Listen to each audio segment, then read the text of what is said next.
सर्वमंगल मांगले शिवेर सर्वाध साधिके शरण्ये त्र्यंबके गौरी नारायणी नमस्तुते। जय माता रानी। दोस्तों, आप सभी को नवरात्रि की हार्दिक शुभकामनाएं। आज की वीडियो में आप जानेंगे कि शारदीय नवरात्रि की अष्टमी और नवमी तिथि कब है, कन्या पूजन कब किया जाएगा, अगर नवरात्रि के पूरे व्रत किए हैं तो आपको व्रत का पारण कब करना चाहिए, कलश विसर्जन कब करना चाहिए और अष्टमी का व्रत आपको कब रखना चाहिए। तो सारी जानकारी आपको आज की वीडियो में मिलने वाली है, तो आप सभी लोग वीडियो में बने रहिएगा और वीडियो को पूरा ज़रूर देखिएगा। अष्टमी के दिन माँ महागौरी और नवमी के दिन माँ सिद्धिदात्री का पूजन किया जाता है। तो आपको माँ के पूजन की वीडियो, साथ ही कथा की वीडियो भी हमारे चैनल पर मिल जाएंगी और साथ ही दुर्गा सप्तशती का पाठ भी सुनाया जा रहा है, तो आप लोग उसे भी अवश्य सुनिएगा।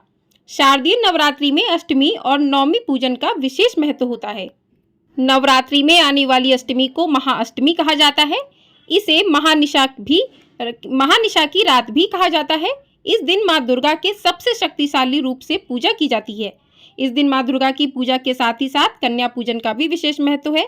मान्यता है कि इस दिन जो भी व्यक्ति कन्या पूजन करता है उसके घर में सुख समृद्धि का वास होता है और ऐश्वर्य की प्राप्ति होती है। महाअष्टमी पर माँ दुर्गा के महागौरी स्वरूप की पूजा की जाती है। माँ महागौरी को अन्नपूर्णा का स्वरूप भी माना गया है, इसलिए इस दिन कन्या पूजन का विशेष महत्व रहता है। और महानवमी पर माँ दुर्गा के सिद्धिदात्री स्वरूप की पूजा की जाती है। ऐसी मान्यता है कि सिद्धिदात्री की पूजा से व्यक्ति को सारी सिद्धियां प्राप्त हो जाती हैं। माँ सिद्धिदात्री की पूजा करने से व्यक्ति रोग मुक्ति और भय मुक्त हो जाता है। महानवमी के दिन माँ सिद्धिदात्री अपने भक्तों को व्रत का फल देती हैं, इसलिए महानवमी का महत्व भी सबसे अधिक माना जाता है। उसके बाद दशहरा होता है, विजयदशमी दशहरा। उस दिन रावण का दहन किया जाता है। आइए अब जान लेते हैं कि अष्टमी तिथि कब से प्रारंभ होगी और कब समाप्त होगी। तो अष्टमी तिथि को लेकर और नवमी तिथि को लेकर बहुत ही ज़्यादा कन्फ्यूजन की स्थिति बनी हुई है। तो आपको बता दें कि अष्टमी तिथि का प्रारंभ होगा 10 अक्टूबर गुरुवार दोपहर 12:31 से और अष्टमी तिथि समाप्त हो जाएगी 11 अक्टूबर शुक्रवार दोपहर 12:06 पर। तो 10 की दोपहर तक सप्तमी रहेगी। उसके बाद अष्टमी 12:31 से प्रारंभ होकर 11 अक्टूबर को दोपहर तक अष्टमी तिथि रहेगी। तो ऐसे में उदया तिथि के अनुसार देखा जाए तो अष्टमी महाअष्टमी का व्रत जो है 11 अक्टूबर दिन शुक्रवार को रखा जाएगा। लेकिन कुछ जगहों पर अष्टमी तिथि का विशेष महत्व होता है और कुछ जगहों पर नवमी का विशेष महत्व होता है। तो आपके यहाँ जिस प्रकार से होता है आप उसके अनुसार कर सकते हैं। लेकिन जिनको नहीं जानकारी है, नहीं पता है, कोई बड़े बताने वाले नहीं है, आप तो 11 जो अक्टूबर को ही आपको अष्टमी का व्रत रखना चाहिए, क्योंकि सप्तमी युक्त अष्टमी जो होती है वो हमारे शास्त्रों में भी नहीं माना जाता उसको अच्छा, तो उस दिन नहीं व्रत रखना चाहिए। जो अष्टमी नवमी के साथ आती है उस अष्टमी पर व्रत रखना चाहिए। तो इस बार की जो अष्टमी है हमें नवमी के साथ 11 अक्टूबर को प्राप्त हो रही है, तो इसी दिन अष्टमी का व्रत किया जाएगा। अब जान लेते हैं नवमी तिथि कब लगेगी। तो नवमी तिथि 11 अक्टूबर शुक्रवार दोपहर 12:06 से लगेगी और नवमी तिथि समाप्त हो जाएगी 12 अक्टूबर शनिवार सुबह 10:58 पर। यानी कि नवमी तिथि 11 को दोपहर में शुरू हो जाएगी और दोपहर में जो 11 अक्टूबर को सुबह से लेकर 12:06 तक अष्टमी रहेगी। तो अष्टमी का व्रत इस दिन आप कर सकते हैं और जो लोग पूरे व्रत रहते हैं उनका नवमी का भी रहेगा इस दिन। और नवमी जो है 12 अक्टूबर शनिवार सुबह 10:58 पर जो है समाप्त हो जाएगी। ऐसे में बात करते हैं कि कलश का विसर्जन आपको कब करना चाहिए और कन्या पूजन आपको कब करना चाहिए। तो पहले जान लेते हैं कि कलश का विसर्जन का शुभ मुहूर्त क्या रहेगा। तो 12 अक्टूबर शनिवार को ही कलश का विसर्जन आपको करना चाहिए। नवमी तिथि में ही कलश का विसर्जन कर देना चाहिए, जो कि आपको 10:58 तक ही मिलेगी। तो कलश विसर्जन का शुभ मुहूर्त रहेगा सुबह 6:20 से लेकर 10:58 तक का। तो इस बीच में आप जो है कलश विसर्जन कर दें और अपने व्रत का जो है पारण कर लें। नवमी तिथि में कुछ लोग 10वीं तिथि में व्रत का पारण करते हैं, कुछ लोग नवमी तिथि में ही कन्या खिलाकर व्रत का पारण करते हैं। तो आपके यहाँ जिस प्रकार से होता है आप कर सकते हैं। वैसे आपके पास मुहूर्त 6:20 से लेकर 10:58 तक का है। इसमें आप कलश विसर्जन कर दें और व्रत का पारण भी कर सकते हैं।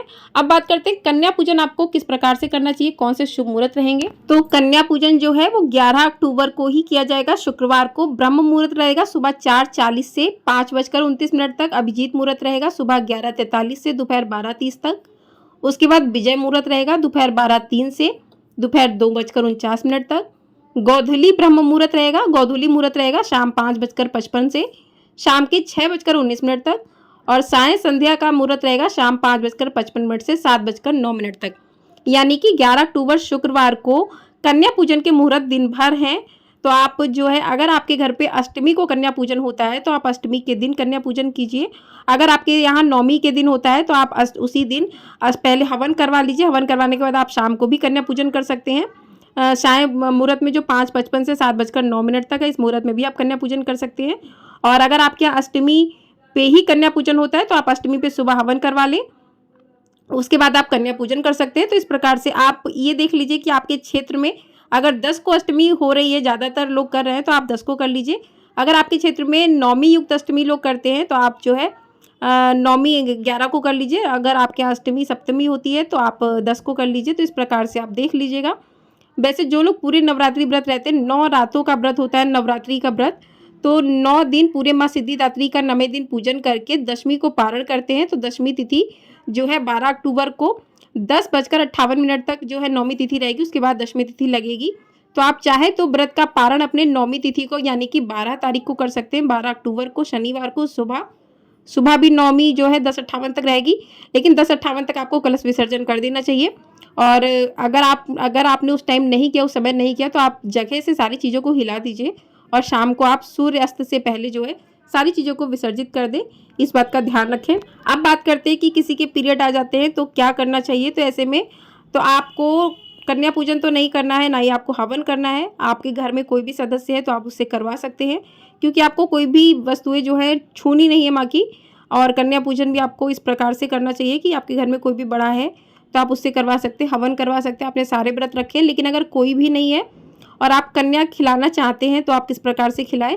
तो आप जो है मन में अपना बोल दें कि हम 2 दिन बाद सही हो जाएंगे, फिर कन्या पूजन कर लेंगे, तो आप उसके बाद कन्या पूजन कर सकते हैं। ऐसी कोई भी दुविधा मत रखिए अपने अंदर कि इस प्रकार की कोई दुविधा है कि हमने कन्या पूजन नहीं कर पाया और ये है वो है, तो आप ऐसा दुविधा बिल्कुल भी अपने अंदर बिल्कुल भी मत रखिएगा।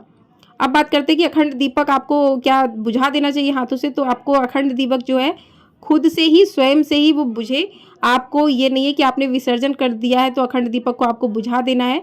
आप कलश का विसर्जन कर दीजिए, जो आपने माता की चौकी उसको हिला दीजिए।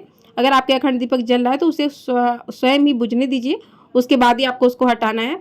तो ये भी बात हो गई। उसके बाद बात करते हैं कि आप अगर अष्टमी को व्रत रखते हैं तो क्या इस दिन आपको बाल धोने चाहिए।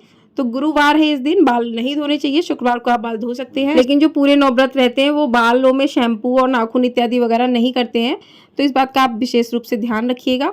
आशा करती हूँ कि आपको सारी जानकारी मिल गई होगी कि आपको अष्टमी का व्रत कब करना है, नवमी का व्रत कब करना है, कन्या पूजन कब करना है, कलश का विसर्जन कब करना है।